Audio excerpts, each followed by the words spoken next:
सबको जय मसीह की। आज का दिन आप सबको मुबारक हो। इस जीवन का आनंद लें क्योंकि यही परमेश्वर की इच्छा है। दुआ है आप सेहतमंद रहें, आपकी अभिलाषाएं परमेश्वर पूरा करे, क्योंकि अभी हमने पिछले दिनों में ये देखा कि परमेश्वर की इच्छा यही है कि हम उसकी इच्छा को प्राथमिकता दें और हमको बाकी चीज़ें खुद प्राप्त होंगी। एक दूसरा जो मुद्दा इस संसार के अंदर सर्कुलेशन में है वो है कि परमेश्वर को देखने का दावा इस धर्म के बाज़ार में बहुतों का है। प्रभु यीशु इसके बारे में क्या कहते हैं वो हमें मिलता है, जो पर्वतीय उपदेश जो मत्ती की अंजील के 5वें अध्याय में पाया जाता है और उसके 8वें पद में प्रभु यीशु कह रहे हैं कि धन्य हैं वो जिनके मन शुद्ध हैं, वो परमेश्वर को देखेंगे।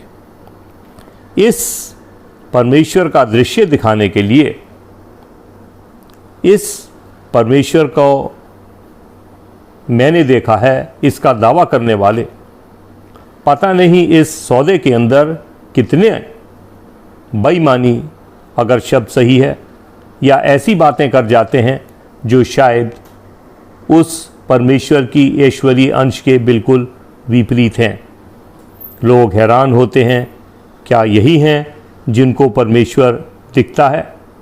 क्या यही वो लोग हैं जो फिट हैं, जो हमको परमेश्वर को दिखाएंगे?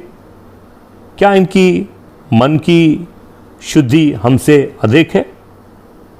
या फिर उसकी बात को आगे जा कर के देख लें कि बालक जैसा मन होना वही अवश्य है एक परमेश्वर के राज्य के अंदर प्रवेश करने के लिए।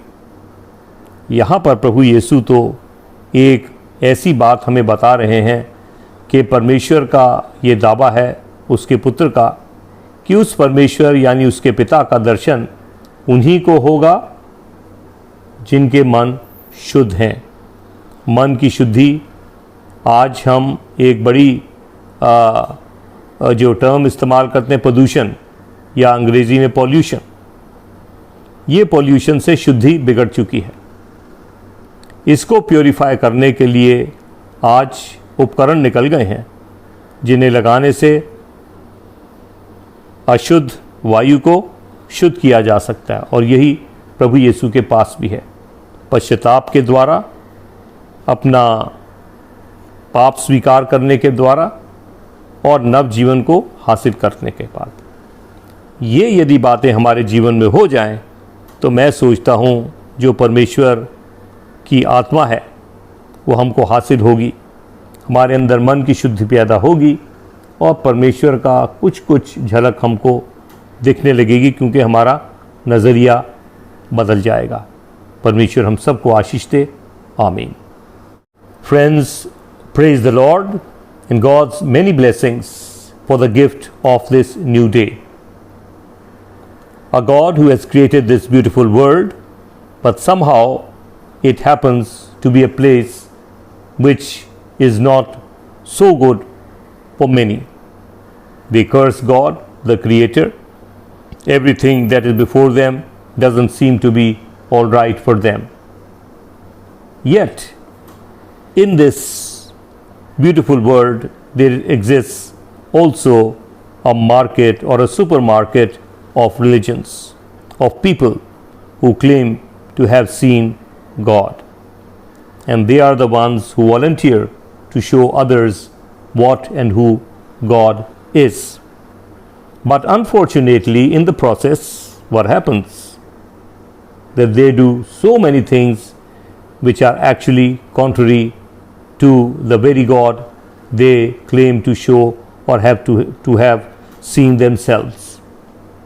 Well, in the Gospel of Saint Matthew, chapter 5, verse 8, Jesus gives us a clue. He discloses a secret and he says, "Blessed are those who are pure in heart, for they shall see God." Now, this purity of heart is easier for us to understand because we live in an age where a word called pollution is very much into circulation. Purifiers are available. If you switch them on, they can segregate the impure and produce a pure air. Jesus has a formula also, and this formula is to confess, to repent, and to receive the Holy Spirit.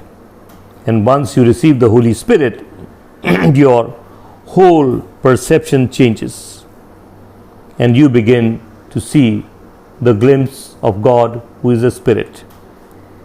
Why you begin to see God? Because your heart is pure, or rather purified, and your perception has changed. So there is every likelihood that in everything that's so beautiful, you'll see an element of God present in human beings, in the whole creation, and so you will begin to see God.